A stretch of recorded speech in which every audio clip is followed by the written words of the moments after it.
In today's show, we'll be breaking down the latest Bitcoin technical analysis as we're currently correcting him in the red, as well as SEC's Gary Gensler gets irked being asked about crypto, Mr. No Claire Gare. We'll also be discussing Robinhood preparing to fight the SEC in court over crypto, according to these latest revealings. I'll be breaking down for you, as well as breaking news. Argentine state-owned company will begin mining Bitcoin with stranded gas. That's what's up. Also, Susquehanna International Group adds $1 billion in Bitcoin ETFs to the portfolio. We'll also be discussing Fundstrat's Thomas Lee doubles down big on his Bitcoin prediction. In fact, he says his base case for this cycle is $150,000. I'll be breaking this down for you. We'll also be taking a look at the overall crypto market. All this, plus so much more, in today's show.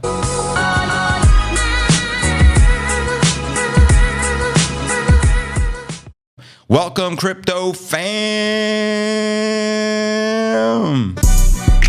They not like us. They not like us. They not like us. So yeah, if you're new to the channel, very important, smash that subscribe button to receive daily premium crypto news alerts every single day, just like this. Also important to pump the likes. It helps pump the stream and helps out tremendously with the YouTube algorithm. Today is pod episode number 1633. It's May 8th, 2024. I'm your host, JV. And as you can see on that price action, Bitcoin is currently correcting on the day. So let's kick it off with our market watch and shout out to the entire fam. You can see Bitcoin down 2.5%, maintaining above 61,500. I feel the major psychological support is going to be at 60, so I hope we maintain, and I know 58 is another line in the sand. If we break below 58, we have the potential to hit the low 50s, but I feel if 58 and or 60 can hold strong, we'll be fine and we'll be recovered by tomorrow. So let's soon see. We also have Ether down 2.5%, trading back under 3,000. Solana and AVAX in the blood red, while Cardano and Jennifer's Tron is pumping and in the green. And checking out coinmarketcap.com. We're sitting on a 2.3 trillion market cap with roughly 64 billion worth of volume for the past 24 hours. Bitcoin dominance 53.6%, with the Ether dominance at 15.7%. And checking out the top 100 crypto gainers for the past 24 hours, we have Rune up 7%, Kaz up almost 4%, and Monero up 2.5%. Below that, not much of anything, as the majority of the market's correcting, unfortunately, and in the red, or fortunately, if you're stacking them sats and taking advantage of these dips. You know what I mean? BTFD alert. And checking out the crypto bubbles, let's start with the daily visual. You can see virtually everything in the red and correcting, and zooming out on the month. Rex City. That's the price you pay when you're altcoining, family, but it is what it is. And checking out the crypto greed and fear index, we're currently rated a 64 greed. Yesterday, 68. Last week, the lowest we've been in a while, a 54 neutral. And last month, a 76 in extreme greed. We keep an eye on this metric because the higher this goes in extreme greed, the more likely of another correction. Yeah, let's continue with this conversation, but I'm going to get right into our next story just so we can get the show moving along. Here's the latest Bitcoin TA. Headline reads, Bitcoin price clings to 62 G's, baby. As Bitcoin bulls suffer the post-halving boredom. Post-halving boredom. Haven't heard that one, but that's a good one. And speaking of 60 G's. 60 G's, baby! Thank you, Connor. Thank you, Connor. Anyways, as you can see here on the 1 hour chart, Bitcoin eyed a test range lows May 8th as analysis complained of post-halving boredom. That's right. TradingView showed Bitcoin price momentum heading to 62,000 during the Asia trading session. Bitcoin managed a rebound beyond 65.5 a few days prior, and its subsequent 5% retracement left Bitcoin firmly in a range in place since before the start of the weekend. And also the daily close was 62,300, which left Bitcoin increasingly at risk of giving back more of its recent gains, which is precisely what we witnessed today. And quoting crypto quant analysts, any daily close below 62.1 or a prolonged inactivity counts as a stop loss. And we also have Mikhail Van de Popp, who expressed the following: Bitcoin slowly proceeds towards the lower boundaries of the range for the test of support. After that, it seems likely we'll continue the upwards grind. Boredom has started since the Bitcoin halving has taken place. They not like us. They not like us. They not like us. Yeah, I'm referring to the bears. Just saying. Quoting crypto analyst Mustache, the last dips before Bitcoin starts the next leg, in my opinion. It has never been any different. If you look at the history, we're in 2017 or 2020. Great question. Deja vu, fam. Now, the upheaval in the crypto exchange traded fund sector produced mixed impressions of the current outlook. Grayscale, one of the operators of the new Bitcoin spot ETF, pulled plans for any Ethereum futures ETF products. That means we're not getting any approval, more than likely anytime soon, for the Ether ETFs, which means Mr. Gensler is probably not going to give the green light. The US-based Bitcoin ETF saw another day of the net outflows on May 7th, which showed passing $500 million of inflows. And we also have data sources showing that Farside confirmed the outflows to be $15.7 million. And also quoting trader, TA Trader Allen, Bitcoin halving to halving increment. Check this out. From 2012 to 2016, 5,000% gains. From 2016 to 2020, the next epoch cycle, 2,000% gains. From 2020 to 2024, 800% gains. And the estimated gains from 2024 to 2028 are going to be 300% plus, which would take us greater than $200,000 per coin. Are you ready? He also says accumulate your Bitcoin and forget and come back 4 years later. Capiche? Capiche, big dog. And I mean, the chart don't lie. 5,000 first cycle, post-halving rally, 2,000% second post-halving rally, 800% third post-halving rally, and estimated to be 300% for the fourth post-halving rally. However, who knows? We could get a rally as significant as the third or the second. I don't anticipate another 5,000% rally, but I say we could see that of what we witnessed the previous two halvings if we get that deja vu moment. You just never know, family. Next story, we're going to discuss Gensler getting irked. Well, I'll tell you this. Gensler, They not like us. They not like us. the SEC, They not like us. permabears, They not like us. They not like us. They not like us. trolls, They not like us. They not like us. They not like us. haters, They not like us. They not like us. They not like us. ishcoiners. They not like us. They not like us. They not like us. Having too much fun with that track. But anyways, yeah, SEC's Gary Gensler gets irked being asked about crypto. It's a funny word. Oh no, did he get irked? Good. Look at that photo of him being irked. They not like us. They not like us. The chair, No Hair Gare, appears to be getting fed up with answering questions about crypto, recently commenting he receives an outsized ratio of questions about it compared to traditional finance. Quoting him here, crypto is a small piece of our overall markets, he said, responding to a question. Gensler compared the 110 trillion market cap, or the market the SEC oversees, with the 2.4 trillion crypto market, claiming much of the latter doesn't even comply with the U.S. security laws. So it has an outsized piece of the scams and frauds and problems in our markets, quoting him here. And so thus you end up with like an outsized ratio of journalist questions and crypto journalists to market cap. Now, Andrew Ross Sorkin asked if the media's crypto questions are because that's where the SEC's attention seems to be focused, to which Gensler quickly rebutted, it's a function of where your attention is. Quoting the chairman here from that interview, crypto is just a small piece of our overall markets, but it's an outsized piece of the scams and frauds and problems in our markets. Now, he also said, think about it. I have been on your show, a dozen times, and every show you asked about crypto, said the SEC chairman. My guessing is this will be a majority crypto interview, while the capital markets are 110 trillion. So it is also where the financial media is focused. So ironically, he's trying to tell us, don't ask me anything regarding crypto when we're overseeing a $110 trillion market, because you don't want to talk about crypto. You don't want to give any clarity. Obviously, Gensler then evaded back-to-back questions. I'm not surprised. The first on the SEC's well-noticed Robinhood, which alleged its crypto listings and custody services violated security laws, saying he can't speak to any one company. He claimed investors weren't getting the required or needed disclosures about crypto, and that many of those tokens are securities under the law of the land, as interpreted by the Supreme Court. Now, Coinbase's legal chief officer locked in a legal fight with the SEC and told Gensler to please stop misleading the market. Tokens are not securities, and their pleadings, notwithstanding your own attorneys, have admitted this in court, he shared. Gensler also dodged answering if Ether was a security or not, and if the SEC would approve a related ETF, only saying that those filings will take up the appropriate time by the 5 SEC commissioners. So yeah, no Claire Gare doing what he does best, providing zero clarity to the crypto investors in the market.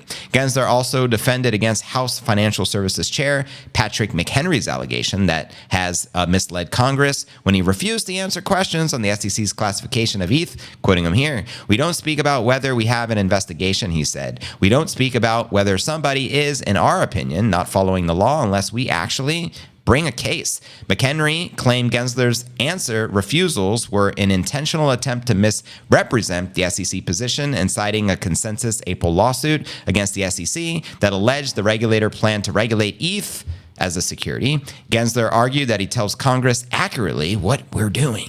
Quoting him again, "We stay quiet on many questions that you might ask at this live interview or even in a congressional hearing. Obviously, Gary, you don't answer anything." The SEC filed 6 crypto-related lawsuits already this year. It brought 46 enforcement actions against crypto firms last year, and a 10-year high, and over double the number in 2021. And at least a dozen court cases launched by the SEC are still working their way through the U.S. courts, with many defendants pinned on allegations they sold unregistered securities and operated illegally.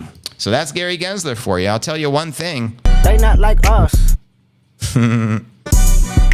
They not like us. They not like us. They not like us. Amen. Precisely, Kendrick. Anyways, next story of the day, big news with Robinhood, in which Gensler didn't want to address, obviously, in that interview. Robinhood prepares to fight the SEC in court over crypto. Here's the latest developments. Retail trading platform Robinhood Markets revealed Monday that it received a Wells notice from the U.S. SEC in regards to its crypto biz. This indicates that the securities regulators is planning to bring enforcement action against the company. Their CEO took to X to share his thoughts and plan following the notice, quoting him here, "Over the last 3 years, we have reached a state of regulatory onslaught that is harmful to the American companies and consumers. The SEC's continued attack on crypto, coupled with the recent rule proposals, like the one related to predictive data analytics, marks yet another improper attempt by the administrative state to stifle innovation," according to the executive. He also said, "While we strive to maintain positive and productive relationships with our regulators, if necessary, we will use our resources to contest this matter in the courts with the intent of both defending our crypto business and establishing regulatory clarity in the U.S. for the benefit of our customers." The SEC has taken an enforcement-centric approach, as we all know, to the crypto industry, contending the majority of crypto tokens are securities and must adhere to its regulations. Meanwhile, crypto firms have accused the regulator of exceeding its authority, quoting the Dan Gallagher of Robinhood. "We firmly believe that the assets listed on our platform are not securities, and we are looking forward to engaging with the SEC to make clear just how weak any case against Robinhood could be." And that's according to their corporate affairs officer over at Robinhood. In recent legal actions, as we know, the SEC filed many lawsuits against multiple crypto firms, including Coinbase, and they just go on. And responding to the post, we had the Coinbase CEO, Brian Armstrong, who expressed the following: "The courts will help get clarity, but the right solution longer term is we need to elect pro-crypto candidates." Amen to that. That's going to be very difficult, especially in the United States, where they're anti-crypto as far as the government is concerned. Just saying, Bitcoin separates the money from the state. So yeah, here's the big breaking news out of Argentina. And shout out to the Argentine fam. I know we got some Argentines here. Argentine state-owned company will begin mining Bitcoin with stranded gas. Yeah. Genesis Digital Assets Limited, we're going to refer to as GDA, a leading force in the global Bitcoin mining sector, partnered with YPF Luz, a subsidiary of Argentine state-owned emergency company YPF. Together, both partners established a new Bitcoin mining facility, which capitalizes on an innovative energy resource, which is stranded gas from the oil fields. That's right. This facility, situated in Rincon. Oh, interesting. There's a city in Puerto Rico, I visited a few weeks back on a vacay, which is a beach town on the west side of the island called Rincon. But anyways, this is Rincon in Argentina, Rincon de las Sauces, in the province of Neuquén. Is designed to transform what otherwise would be waste into a powerful energy source from high-intensity computing processes associated with the Bitcoin mining. The facility operates with a total power capacity of 7 megawatts, supported by an additional 1 megawatt of backup power, housing 1,200 Bitcoin mining machines. Not too shabby. It is powered by the Bajo del Toro thermal power plant, collaboratively managed by the YPF, Norwegian energy giant Equinor, and YPF Luz. That's what's up. They already got 1,200 Bitcoin mining machines. The energy for this mining operation comes from stranded gas, natural gas that is liberated during oil extraction, but not captured for sale or distribution, typically because it is not economically viable to transport it from remote or marginally productive fields. Now, stranded gas usually poses a disposal problem, often being flared into the atmosphere, contributing significantly to the greenhouse gas emissions. The new facility's approach not only prevents this environmental harm, but also uses the gas to generate electricity. Say win-win, effectively making productive use of the previously wasted resource. Very smart. And according to the recent studies, including a working paper from MIT, the repurposing of methane through techniques like those employed by GDA can reduce carbon dioxide equivalent CO2 emissions by between 25 to 63%. This is critical because methane is a potent greenhouse gas responsible for about a third of the current global warming, and so they say. I digress.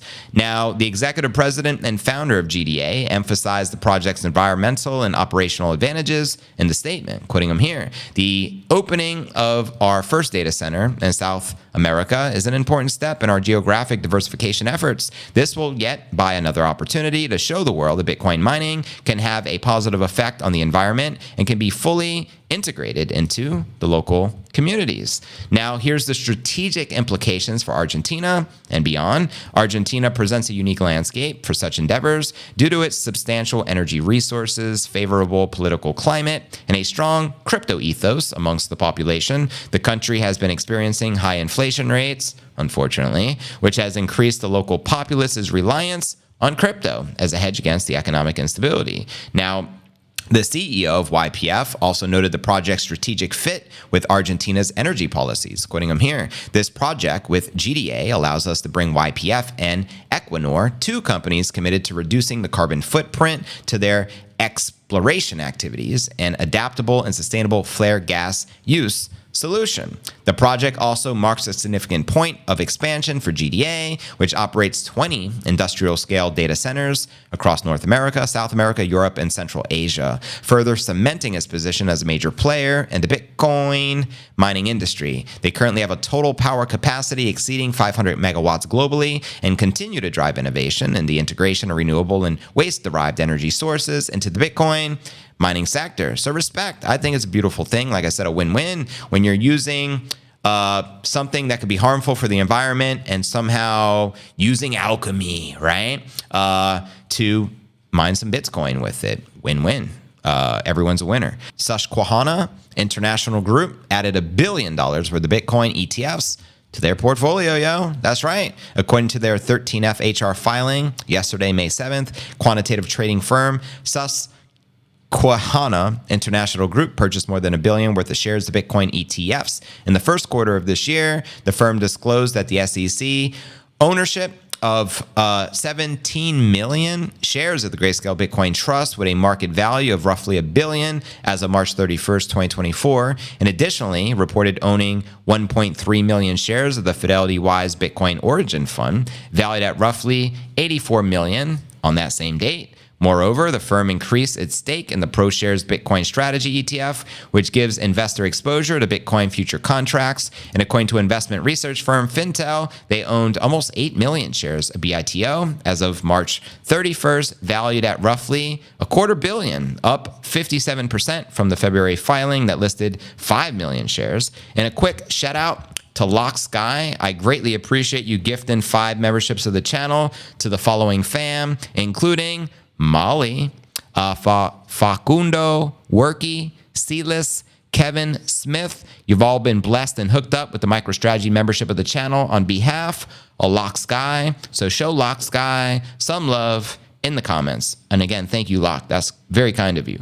The company had indirect exposure to the Bitcoin spot price through MicroStrategy, which currently holds 214,000 plus biddies on its balance sheet. However, they reduced its stake in MicroStrategy by nearly 15% during this portfolio rebalancing from 287,000 shares in February to almost 245,000 shares on March 31st. So overall, their crypto allocation represents a tiny fraction of the trading firm's portfolio, which ended the first quarter value at more than $575 billion. Good Lord. And amongst the company's top investments are NVIDIA, go figure, and the index-tied SPDR S&P 500 ETF Trust. And in addition to the Bitcoin funds, their new holdings for the past quarter include shares of the convertible bonds from Convertible Zero, bonds from NRG Energy, and preferred stocks in Albemarle Corporation. Now, the Bitcoin funds are increasingly being used by trading firms and financial advisors to gain exposure to digital assets. In April, Fidelity's Bitcoin ETF secured $40 million from two traditional financial advisors, Legacy Wealth Management and United Capital Management over at Kansas. Each fund invested $20 million into FBTC, joining the fund's top shareholders. The advisors are popular amongst a significant population of baby boomers who are a sizable share of the country's wealth. We also have Legacy Wealth Management managing assets exceeding $359 million, while United Capital Management of Kansas oversees more than $436 million in assets. So there you have it, yo. Another one bites the dust. Another Billy added to the portfolio worth the Bitcoin ETFs just in the first quarter of this year. Let's freaking go. Now for our feature story of the day. According to Fundstrat's Tom Lee, Bitcoin base case for this cycle is $150,000. So let's break this baby down. Headline reads, Fundstrat's Tom Lee doubles down on a big Bitcoin prediction, says the risk reward for the stock market still pretty good. That's right. The chief executive of the market insights platform, Fundstrat, is reiterating that Bitcoin will post massive gains this year, despite its choppy price action for the past 6 weeks. In the new interview on CNBC, Tom Lee says Bitcoin's bull cycle is far from over. Amen to that. According to Lee, Bitcoin and other asset classes have not yet agreed that the Fed is shifting to a looser monetary policy. Quoting him here, Bitcoin is still very early in the let me reiterate. Bitcoin is still early in an upcycle, so the idea that it can get to 150,000 this year is still within our base case. Even better, he's calling for 150,000 this year as a base case. Now, I think it does help that the Fed is reiterating that its view on inflation and being relatively dovish is more dovish than where the market is. So I think that's the process of why the markets are recovering. Let me know if you agree or disagree with the analysts. And looking at the stock market, Lee. Now, anytime I see the word Lee, for some reason, I'm like, in my mind, I go back to like Rush Hour throwbacks. I think that was Jackie Chan's name. Chris Tucker referred to him as. Correct me if I'm wrong. Lee. But anyways, sees more publicly listed companies printing solid earnings growth this quarter. Also highlights that the market conditions look bullish with trillions of dollars still waiting on the sidelines. Now, quoting him here from the interview, to us, earnings growth is accelerating. Quarter one earnings are up 7%, but three groups are down 20%. Energy, healthcare, and materials. Energy and healthcare flip to positive next quarter, so the earnings growth hits 11%. We know there is a lot of pent-up demand, capital spending is picking up, and the ISMs are turning up, and there's $6 trillion in cash on the sidelines, and people have been cautious for more than 2 years now. I think the risk reward is still pretty good. And to watch the interview he gave on Squawk Box or CNBC here, check the show notes below the video in the description. And let me know if you agree. Do you think with Bitcoin, the risk reward right now of where we're at in the market, considering we just had a halving of 2024 2 weeks ago, roughly on 420, happy 420, do you think the risk reward is still pretty good? And I'll chime in there. I think it's fantastic because the risk, what's the risk right now? How low can Bitcoin potentially go from here? Nobody knows, but according to history, this is the most bullish time of the 4-year cyclical cycle. So we're more likely to pump than we are to dump if we can visualize moving into the future. You know what I mean? Which is the only direction time takes us. So thinking about that, I think it's a definite no-brainer risk-reward ratio. I think the risk at this point, I don't even see Bitcoin ever going back down under 50,000. Right now we're at 61,000. That's the risk, right? In my humble opinion, not investment advice. But on the flip side of that coin, pun intended, the reward, we can go up 300% as predicted earlier on in the show. We can go up multiple hundreds of percent as Tom Lee is predicting in his base case for this year in 2024. So if your risk is what, 20, 30% or less of a correction and your reward is multiple 100%, no brainer. Where else are you going to park your capital? You know what I mean? HODL, be thy name. And at the end of the day, they not like us. They not like us. They not like us. Precisely. They're not like us. So you already know, bullish time of the season. Very, very interesting times amongst us. We're on the cusp of a revolution, which has been happening, but it's accelerating, right? Faster than ever as fiat currency continues to be devalued. Right? And that's why you see these crazy Bitcoin prices. And Bitcoin will continue to increase in purchasing power. There's the scarcity of the halving. There's the scarcity just built into the protocol, being there's a finite limited supply. And now we have the game theory from the major asset managers via the ETFs, the nation states, the empires, the sovereign wealth funds. And they say there's 2,500 billionaires on the planet. Well, that's not really a lot of Bitcoin to go around for those billionaires, is there? Right? How many companies are on the planet? I'm going to assume millions. How many companies can pull a Mike Saylor? Not many. Mike Saylor has 1% of the Bitcoin circulating supply. Hypothetically means only 100 companies max if nobody else owned any Bitcoin on the planet, including retail, wanted to get a position like they have. How many other companies or asset managers are going to be able to stack 300,000 Bitcoin like BlackRock just did in the past 4 months? Not many. There's only a handful because we're going to run out of the biddies. There's going to be a supply shock. Price goes up. You know what I mean? That's just the nature of the beast. The Bitcoin beast, if you know what I mean. Meanwhile, they not like us. They not like us. They not like us. They not like us. They not like us. So what do we do to the haters and everyone saying Bitcoin is a Ponzi and it's going to zero? This is what we do. That fuck 'em up. I'ma do my stuff. Why you trolling like a bitch? Ain't you tired? Peter Schiff. Trying to strike a chord and it's probably A minor.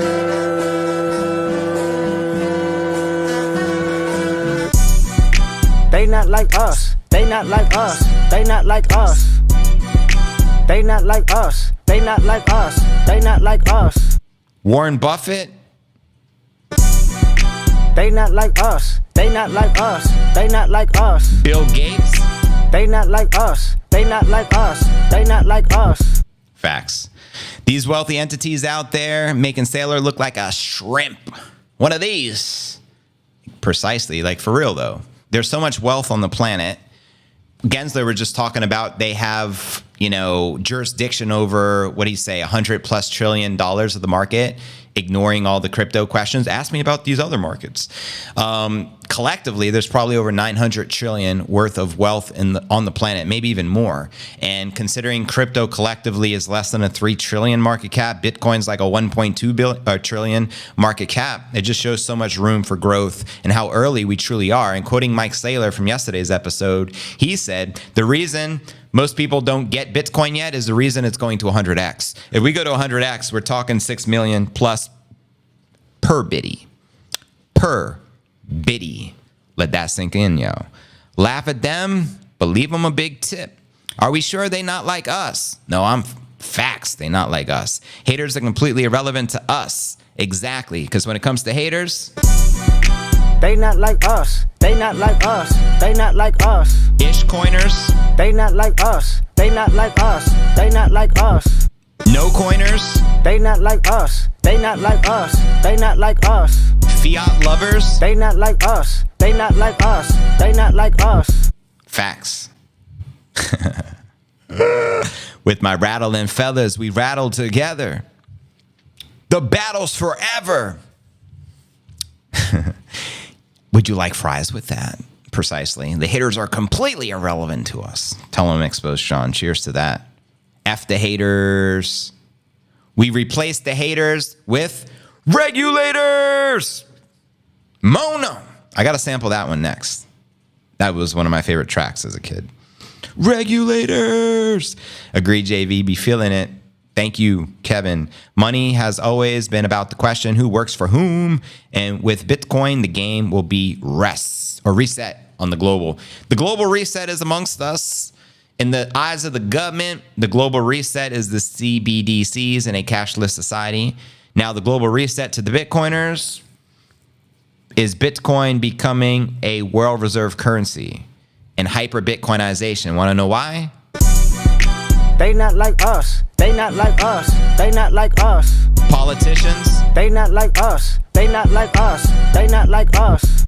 Suits such as Jim Cramer. They not like us. They not like us. They not like us. These other podcast They not hosts. like us. They not like us. They not like us.